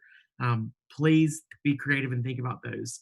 I'll volunteer Sam from the Involvement Ambassadors. They have resources available if you want to talk through ideas that you have, saying, hey, I'm struggling with getting my group to be engaging. They'd be happy to set up a consultation with you to think through that. But the take-home point for this is, we really want, before we start talking about what you should do if you have an event in person, I really want to challenge you to think critically and be a leader for your organization and say, is this event absolutely necessary to happen in person? And I know that is crushing to think about that, because I know we all think about how our organizations have acted and have been before, and this year may just have to be a little bit different. But that's when you as the leaders can rise to the occasion and get creative and think about how you can still fulfill your organization's mission, maybe in a different manner. All right, next slide, please. So if you do decide to have an event in person, we're going to start talking about the university's event guidelines. You should have heard these time and time again from Thina and everyone before, but I want to make certain we've hammered that in your head. So events fewer than 50 people are allowed without just be allowed being registered through their usual channels, such as campus events, planning system, and AU Involve. And events more than 50 people require approval from the University Executive Vice President, General Burgess. Really need to be thinking, is my event something that I think something that the university's Executive Vice President needs and wants to sign off on? I'm not trying to be brutal with that, but that's the consideration you should make. We get a lot of questions about, well, what if my event is in shifts and I have 49 people every 30 to 45 minutes? We take a break, we clean everything up. 15, 20 minutes later, a new shift comes in. That is one event. One event. You are sharing a space. You have shared leadership that's going to be at that event. And so we want to make certain you understand that just because you're taking shifts, that may be still considered one event. We'll talk in just a second a little bit more about AU Involve and the campus events planning system, trying to make that a little bit clearer on what should be registered where. We'll also talk about attendance tracking and going back to Eric's conversation about physical distancing and PPE and health checks. So Alexis, next slide, please. We've gotten a few questions on email today, and I've responded. There's going to be a slide about SEPs and AU Involved that you should screenshot, and I think this is going to be that slide that you should screenshot so you know what we're talking about and you'll remember what needs to be registered where. So Thina talked about the campus events policy. The campus events policy says that any event that's been altered for COVID that has attendees that has one of the following items: has attendees of 50 or more people, involves any outside vendor, caterers, DJs, bands, speakers, etc., has any physical or high-risk activity, requires the assurance of a permit, so that could be a tent permit, that could be an amplified sound permit, a parade permit, a governmental permit of any type. If you have to get some type of governmental or university permit to pursue with that event. If you have any minors attending in accordance with the minors on campus policy, and if you have any non-university attendees, it should be registered on STEPS. New for COVID, this accounts for on and off campus events. During non-COVID times, this does not account for off-campus events, but during COVID times, this does account for off-campus events. I see the tabling question. I'll get that to you in a second. AU Involve. Anything, everything, on campus, off campus, 2 people, 50 people, 250 people. Everything is on AU Involve. Any organizational meeting and activity, if it's on or off campus. Tabling is what we refer to as when you are tabling on the concourse. Only the Haley concourse. We'll talk about the tabling guidelines in just a second, but yes, that is taken quite literally. Tabling is when you are setting up a table to promote your organization. Some folks call that concoursing. If you have virtual events, please register those on AU Involve. In anything and everything. If you need to track an attendance event to track attendance, submit it to AU Involve. Want to hammer in, everything should be submitted to AU Involve. Alexis is trying to approve things as quickly as possible, but we need 1 to 2 weeks notice on AU Involve events to be able to submit those. We will be reviewing your submissions on how you're going to be ensuring physical distancing, PPE, etc. So we want to make sure we have time available for that. Question about, is there a fund available for a virtual event? The organizations fund would be the answer for that through O-Board. That purposely has been set up through programming expenses to allow for you to be able to request events or program specific funding from the organization's fund. So please, it's not specific to virtual, it's any event in general. So please check out the organization's fund. That's a fantastic question. So campus events, one last time, on or off campus, and it involves one of the above items listed. AU involve everything else. I will get to some of these questions in just a little bit. Next slide, please, Alexis. Awesome. So Thena talked about food at organizational events. I want to hammer that in. No buffets. No, absolutely no buffets. Food must be prepackaged, professionally prepared, sealed. No shared objects, so you don't need to have a bunch of spoons in a cup where you're going and grabbing spoons and things of that nature. And drinks need to be single serve. We don't need people taking a cup that they're putting ice in and going to the iced tea fountain to be able to fill that up. So needs to be very much individualized. An example of this that we've used with some of our groups is you are allowed to pass out Chick-fil-A chicken biscuits that are wrapped as an individual biscuit on the concourse. You're not allowed to pass out a tray of chicken minis. So that's a little bit of a difference there for you. Next slide for me. Awesome. So when you have attendees attending your event, all attendees, an event can also be a meeting. So any gathering, let's talk about that. That's one of that question right there. Any attendee should present their A Healthier U Pass, also known as the green screen, to you prior to attending. They can access, if you don't recall, you can access your A Healthier U Pass on AU Access under the My Campus tab, and you'll be able to go to the Guide Safe to complete that. That should be done daily, and they need to be able to show you that day's green screen. If they're unable to produce a green screen, you should not admit them into your event, and you should have them seek guidance from the AU Medical Clinic as to how to proceed with their going about campus. All attendees, all event volunteers, vendors, everyone is required to wear a face covering during the duration of the event. Next slide, please. Attendance tracking. That is a part of the COVID guidelines that you must track events. The COVID guidelines state that they should only be tracked at events. Our guidelines for student organization is that every single thing a student organization does, an event, activity, meeting, anything an organization is doing on behalf of the organization, it should be tracked. Attendance must be tracked through AU Involve. You can do that a number of ways. You can do it the mobile check-in way through that came out last year, where students have their mobile event pass, and you can download the check-in app from Campus Labs to be able to scan in folks. You can also use the new event attendance URL. An example of this is here, where on your Manage Event page, there's an event attendance URL. We've made Albi links that are for our specific group. So like, for example, this one's aub.ie/student.orgs check-in, and we're just changing what the attendance URL is for someone to be able to check in. You can also, all you have to do when you scan that QR code is log in with your AU credentials, and that person's attendance will be tracked. We will have more specific information at aub.ie/orgs attendance with step-by-step instructions on how to use the event URL.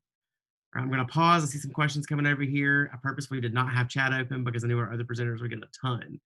All right. We talked about the health check for members. You just need to show the green screen. Showing the green screen is what you need to see for that. We're going to talk about tabling. Information about tabling. O-Week tabling is virtual. You will sign up on AU Involve. On that website, aub.ie/virtual tabling, and we will send a follow-up email with that as well. There's information about what days are available and what organizations will be highlighted. A virtual tabling event consists of either having your organization post a live Zoom link for folks to be able to engage with you live in real time on Zoom. We highly encourage you do that.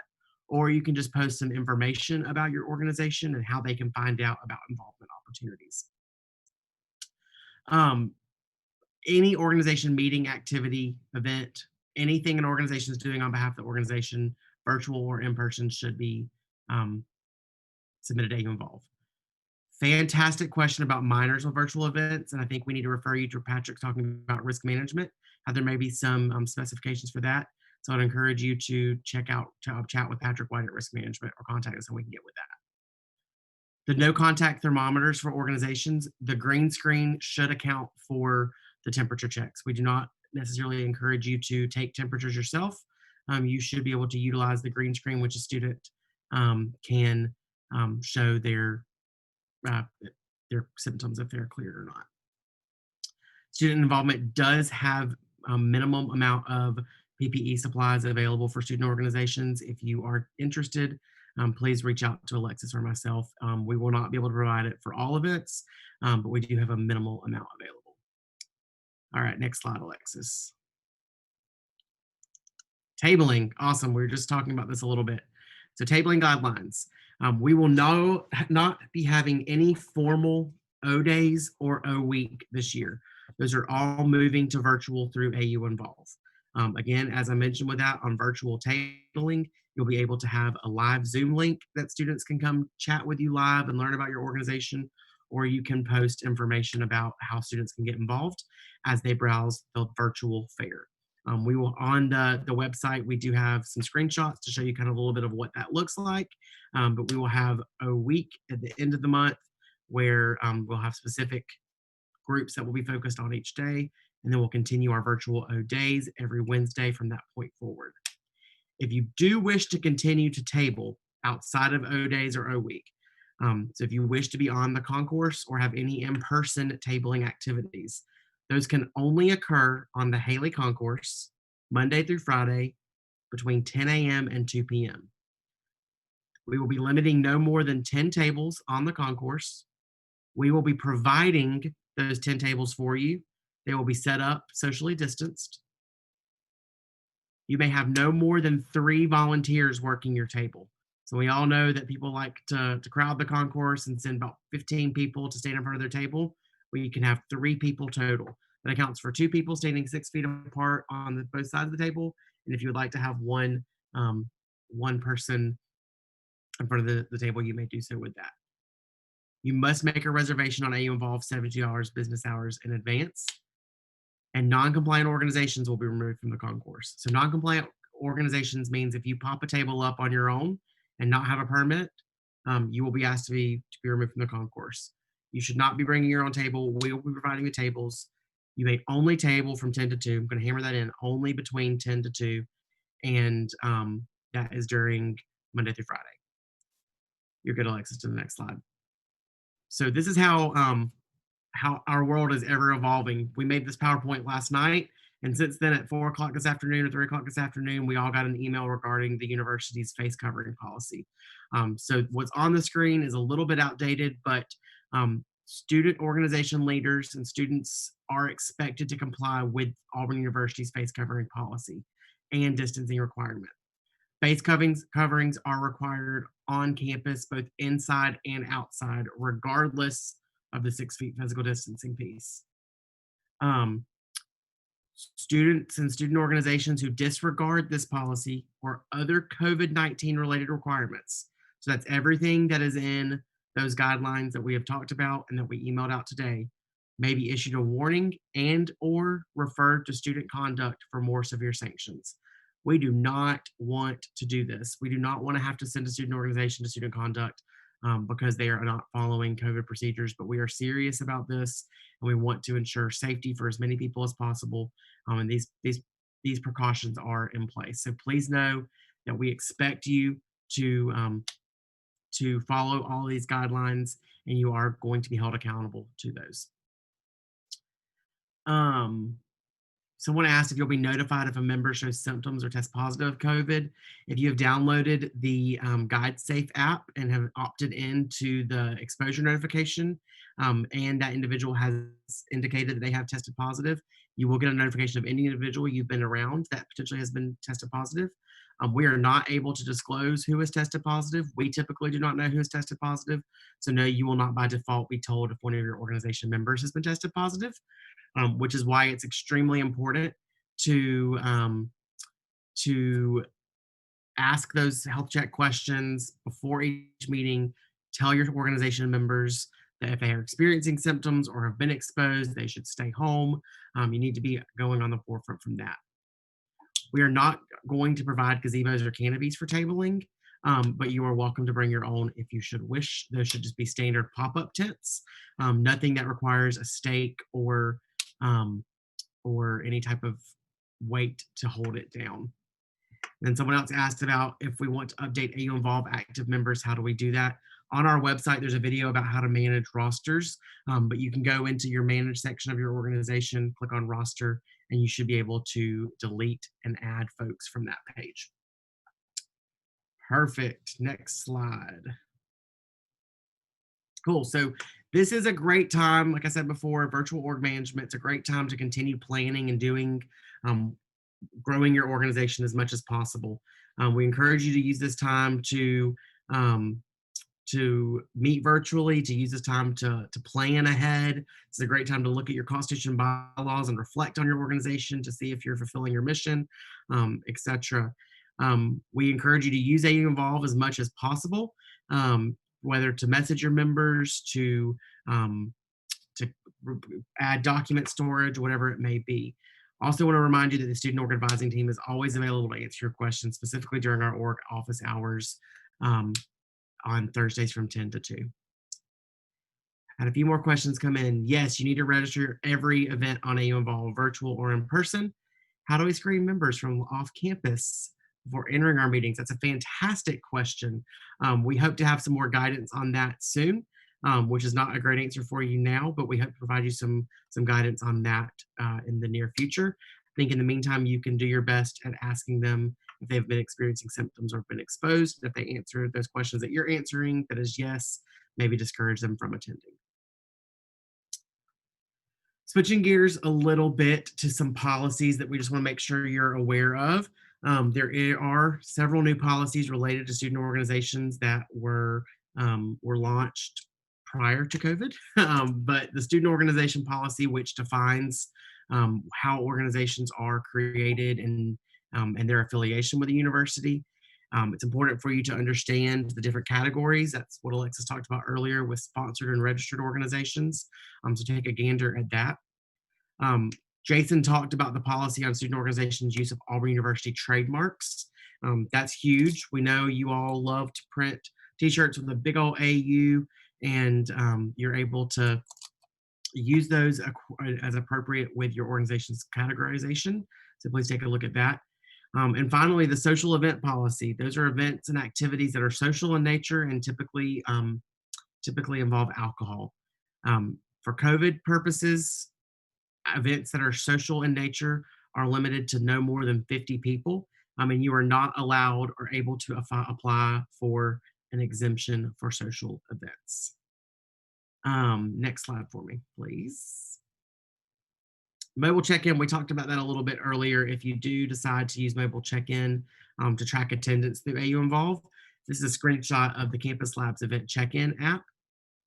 And you are able to download that and then look at your organization's event access code on AU Involve to get the code to be able to begin scanning. And then the next slide. As a reminder, the virtual organization management, the aub.ie/virtual orgs is going to be continually available for you all and updated throughout the year. Please continue to check that. For our new provisional organizations, as a reminder, your new organization orientation is September 23rd. You're required to attend 3 webinars or workshops and the online organization training. Please reach out to Alexis or Lizzie Whitley if you have any questions on that. More information will be sent to you about virtual O-Days and O-Week. We wanted to give you a quick announcement about that it's going to be virtual, and those dates will be listed there. And we would encourage you to use this time to meet with your advisor and set expectations. Your advisors are one of your greatest resources, and so want to make certain that you take some time to meet with them right now. Alexis, go to the next slide for our contact information. And that also at this time, if you have questions, we will answer some questions before we do the event check-in. So one of the questions, go ahead, Alexis, what are you about to say? I was going to say, yeah, I'm pulling up the questions now. Perfect. Are we allowed to set additional COVID expectations for members who want to attend in-person meetings? For example, if you've been going to downtown, please do not come to in-person meetings. I would tell you that is entirely up to you how you would like to to set expectations for your membership.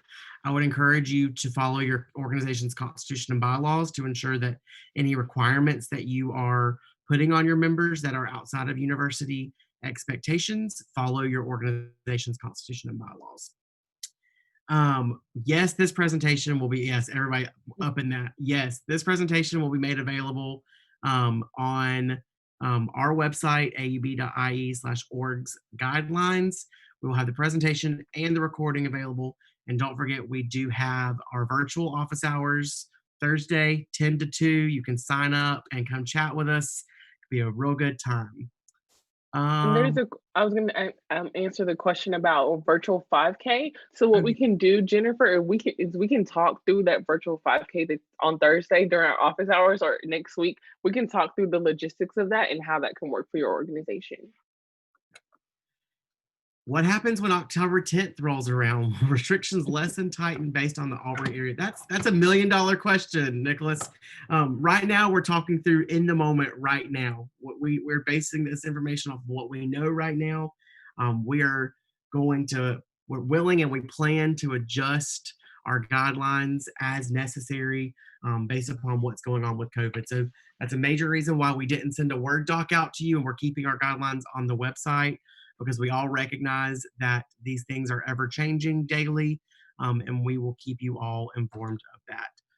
But know that we are working with you all, on behalf of you all, advocating for you all, for not only a safe experience, but we do want as close to a meaningful and normal experience as possible. And we have a question about, is there a way to add details to an event already approved?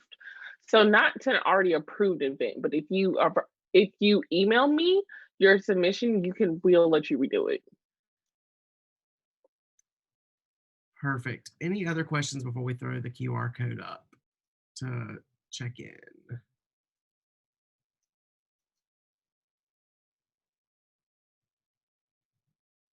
Been informed to contact Auburn Police Department for preparing food during event. How specifically? Hey, let's chat about that. I think we need to go a little bit more specific about your event. So you can either hang back today and we can chat with you, or we can talk to you offline. That's okay with you. That's a specific event question. Awesome, Alexis, can you go to the QR code? Okay, so you should be able to scan this QR code on your devices. Alexis, you can probably tell them the Alby link as well to be able to check in. Yes, so it's aub.ie. It's kind of long, so I'm actually going to put it in the chat because it might be a little confusing. And once you scan this on your phone, it should take you to a survey. So what you'll do is put your name and the name of your organization. Please no acronyms. And if you're here for 2 organizations, please fill out that survey twice. I see it can't scan, so she's posting the AUB link right now in the chat for y'all.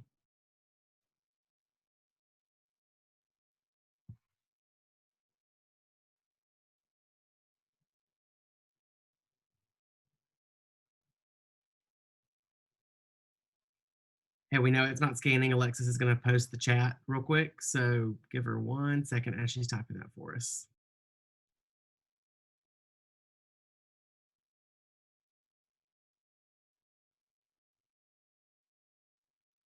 One second, sorry.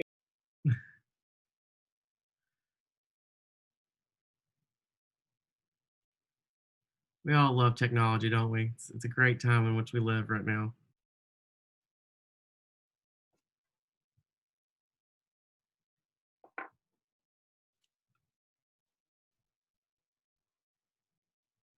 Wow, that's not scanning. All right. Alexis just put the AUB link in there, aub.ie/pres meeting serve. So if you go to that, you should be able to begin your check-in process. There are going to be a few questions that you need to answer. So keep that going in the chat for everybody. I definitely agree, Stephen.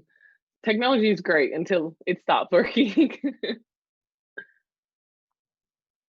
And yes, Cassidy, once you check in, you all are free to go. Please let us know if you have any questions. We'll stay on for a while, or you can email us at involve@auburn.edu.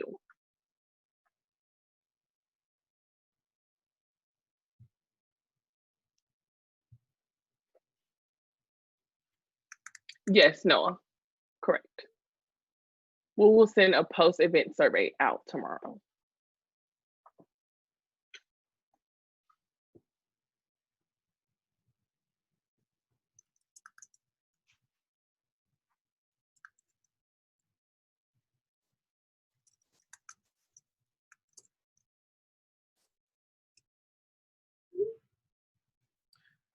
Thank y'all. We appreciate it.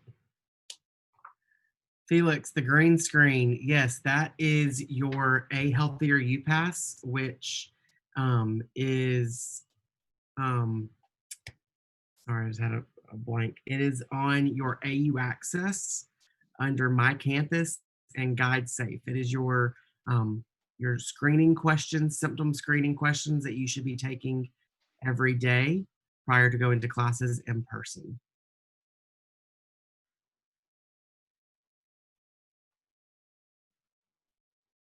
If you're having issues accessing the link, please email involve@auburn.edu your name and your organization you attended for.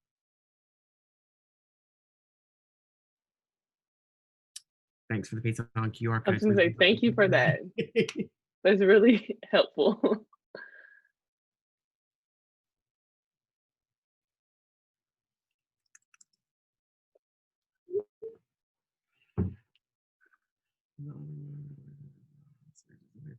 Hey, Alexander, if you email, oh, go ahead. Nope, good. I was going to say, Alexander, if you email me, we can talk about the status of your organization. And Bailey, I have a feeling we need to also talk about the status of your organization as well. You might be on locked status, so we can get that figured out for you. Hey, and if anybody has any questions, they want to turn their camera on and chat with us, like we'd love that, because we've been talking to them all right now. Oh, I can't, hold on. I can make it where you can do that now. Now you can do that. You can now unmute yourself if you need to. Hey, John Michael. I'm not sure which organization I'm representing tonight, and I'm so embarrassed by that. This isn't for SAOs, right? It is for all organizations. So if Okay, so I could be here for 2. correct, you absolutely can be here for 2. Okay, cool. Thanks, Taylor. I just had a question about the, I know someone else asked a question about a virtual 5K, and I was wondering if you could repeat what you said about like office hours or something. Yes. You're muted, Alexis. Yeah, I was about to say.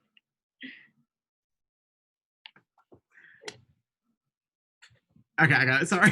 So our team has virtual office hours where you can pop in on Zoom and ask questions specifically, and we can talk through any specifics of that event. They're Thursdays between 10 and 2. And you can literally just go to aub.ie/virtual office hours. Is that right, Alexis? Yeah, you can go there, or aub.ie/orgs office hours. Either one, it'll take you to the link. And we have a Zoom link, and then you can just register for it. It has a first time of 10 o'clock because that's when we start. But whenever you want to pop in, use that same link, and then you'll be in the waiting room, and then we'll bring you in. Okay, perfect. Thank you so much. Thank you. And y'all have a good night. Thank you. Hey there, John Michael. My name is also John Michael, by the way. Nice. Yeah. And my dad and my granddad. Wait, are you a third? I am a third. Nice. I'm a junior. All right. So I have a couple of questions for you. The first one is, on AU Involve, is it possible to edit the name of the club? No, you need to if you have a edit to your organization, you need to submit an email to Alexis stating your organization name change. Okay. And you also need to include any of your governing documents that reflect the organization's name change. Got it. So my case specifically, there was a fencing club on campus last semester that was also here, but it looks like they're no longer registered through AU Involve. Okay. And they had a much shorter, more eloquent name than we were allowed to take. So if we can just go and get the shorter version, that would be really convenient. So I should email to fix Yes. that. Yeah. We need to just confirm the exact status of that organization, because just because they don't appear may not mean something exactly, but feel free to reach out to us and we will make certain of that. Okay, thank you, sir. You're welcome. Then my next question was, do you guys know people who can make logos? I wish I did. All right. Not very helpful with that one for you, John Michael. Sorry. See. Thanks, other John Michael. Appreciate it. All right. Have a great night, and thank you for all you do. Thank you. Hi, I had a quick question. So I know you guys kind of are saying that it depends on, I guess, like each organization, because I'm the president of two, which one can definitely be online, but I'm also the president of Auburn Whitewater Kayaking Club, and we're like in the water, and obviously you can't be like upside down with a mask on. And so like if we like, is that like are we allowed to be in the pool space and like have different requirements? Are you a club sport? We have not gotten, it's not official through, like we haven't made that all, Okay. through them. We've gotten several questions similar to that from a few other sport organizations. And my response to all of them has been the new guidelines are new to us as of 3:00 this afternoon too. So that's definitely a question that we have that we will be certain to answer and get back to you. If you could email me or Alexis that you have that question, so we make sure when we have that answer, we can get you a firm answer on that. Perfect. Because candidly, I don't have an answer Yeah. for you yet. That's fine. Well, thank you so much. You're welcome. Hi guys. I had a question for you. I'm representing the campus kitchen, and one of the difficulties that we're gonna have. Can you guys hear me by the way? Yep. Okay, cool. Yeah. So one of the difficulties we're gonna have is that we run like 50 to 60 shifts per week. So now, would we have to create? I guess this is it's like a two-part question. One, would we have to make an event for every single one of those things every single week? And two, would now some of those shifts we can run with one person? Would we have to make an event that's only one person still representing the campus kitchen and going to do something to collect food or whatnot? How would that work? Because it kind of seems like it's a gray area to me. Yeah. We need to know anytime a student is participating in an organization activity as close to the specific time as possible. You have 50 shifts, you said? Yes, sir. Ooh, yeah, buddy. We've I got hate to tell you, let's connect offline on that, but that's going to be something I think we needed to talk through and think about. The short answer is yes. Now we need to know. Yeah, I get that for contact tracing, but then I guess to my second point is because we can probably do a lot of shifts with one person. Can we? Oh, sorry. Hold on. I muted you because I thought you were somebody else that was talking. You should be good. Oh yeah. Sorry. Yeah, I heard somebody else talking. But yeah, so like, how would a one-person event work? Like, would that even be considered an event or no? My gut says yes, it is. But let me get a little bit more clarification on that for you and let you know. Okay. I think because they're going to be in a space that is shared by others, it would be important for us to know that. Okay. Well, I'm writing that one down for you.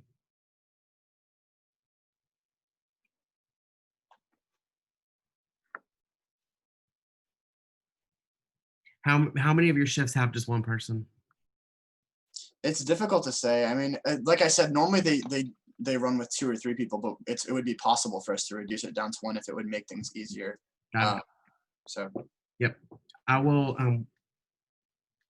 Writing your last name down. ILLIANO.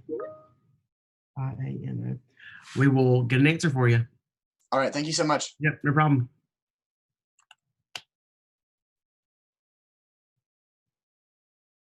Anybody else have any questions?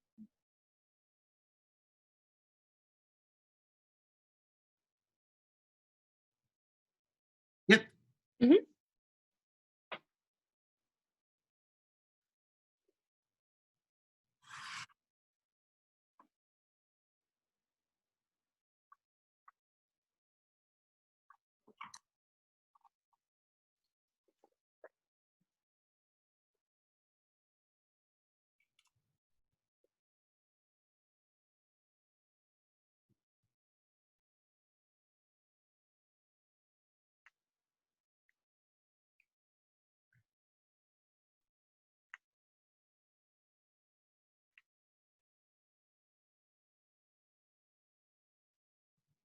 So are you referencing refer an event that's on campus or your organization's re-registration?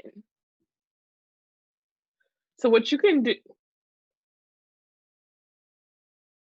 okay, yes. So what you can do is send me an email, and then tomorrow I will check on that and update you on the status in the next steps. Will you include, you used an abbreviation, will you include the full organization name for us though? Perfect, Thank thank you. you.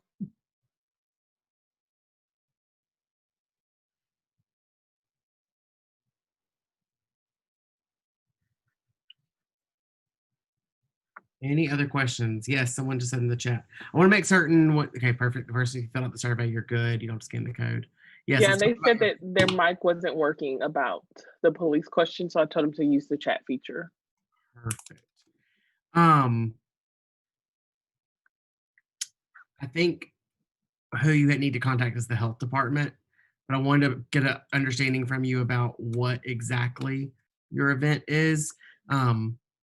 Right now, if it's food, has to be professionally prepared and by a professional caterer with insurance, certificate of insurance and whatnot. So I don't believe it would meet the COVID guidelines, but outside of COVID, you would need to work with the health department. So I think that we need to have more of a conversation. We're able to have a microphone if possible.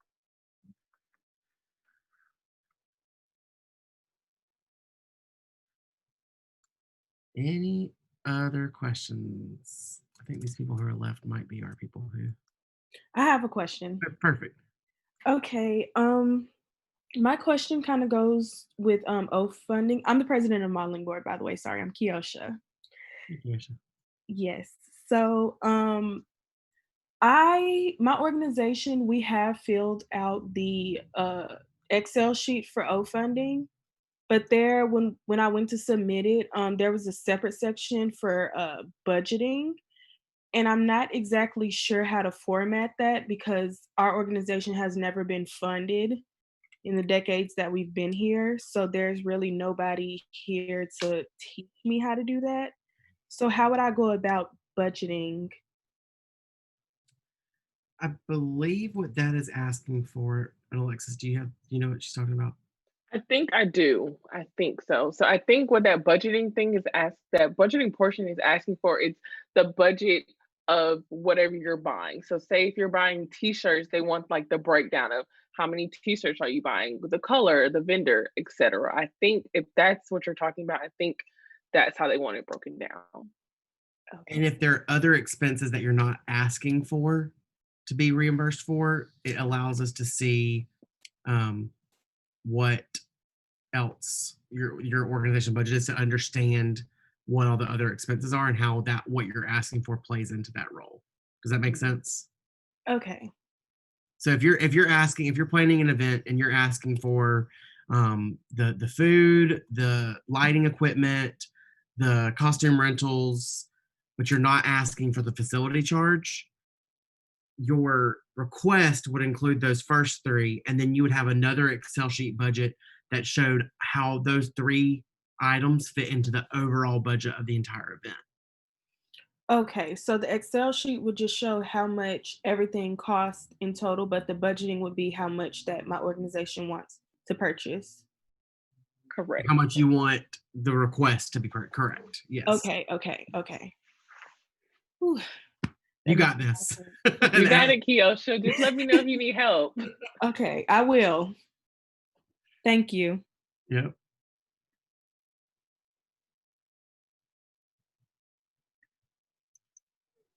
All right. Do we have any other questions?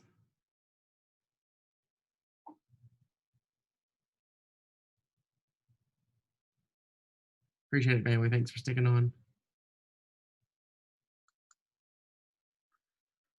Yep.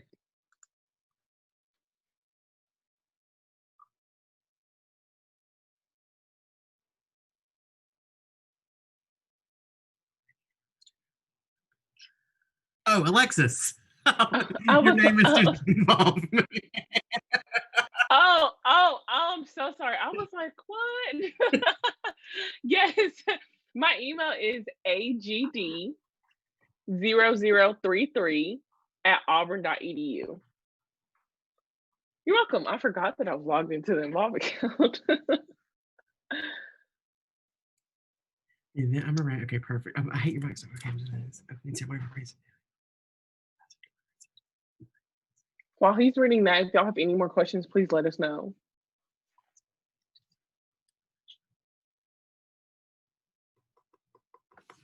Okay, hold on 1 second. Let me see if I can. I think I remember. Will you be posting this video so we can go back and review it? Yes. Where will we find that at? So you'll find that on our virtual org management website, aub.ie/org. What is it? Org guidelines. Org guidelines. Yes, we'll be posting it there. Pardon me, I might mispronounce your name, and I apologize if I do, for the Korean Student Association. Hyun, can we email you to set up a time that we can talk through this so we can make certain we understand? I don't think you're going to need, based off of what you've just said, I don't believe you're going to need to involve the police. I believe you're going to need to submit the event to the campus event planning system for approval, which is auburn.edu/AU events. And you submit the event, you'll say that you're getting to have these different places that are going to be delivering the food and what's going on. But we will email you after this to schedule a time, maybe tomorrow, that we can get back on Zoom with you so we can talk through the event and fully understand what's going on. Does that work? Perfect. All right. Thank you so much. All right. Any last call for any questions?